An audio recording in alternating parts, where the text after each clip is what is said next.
একটু খেয়াল করে দেখেন। হরে কৃষ্ণ হরে রাম। নমস্কার। হ্যাঁ, কি আপনি? আমি এক অসহায় নারী, বিপদে পড়ে আপনার দুয়ারে এসেছি। আমাকে কিছু জাকাত ফাতরা টাকা দিবেন?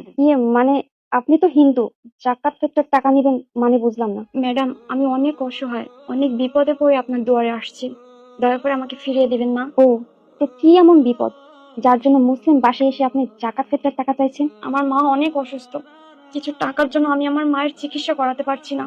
যদি জাকাত ফাতরা কিছু টাকা দিতেন, হয়তো আমার মায়ের চিকিৎসাটা করাতে পারতাম। ম্যাডাম, আসলে আমরা তো সংখ্যালঘু, হিন্দুদের মধ্যে যতটুকু কালেকশন করার করেছি, কিন্তু তাতেও হচ্ছে না। এর জন্য মুসলিম বাড়িতে আসছি, যদি আমাকে সাহায্য করতেন অনেক খুশি হতাম। এই শোনেন, আপনার এত কথা শোনার মতো সময় আমার নেই। আপনার সমস্যার কথা বলে কোনো লাভ হবে না, কারণ আমার মুসলিম।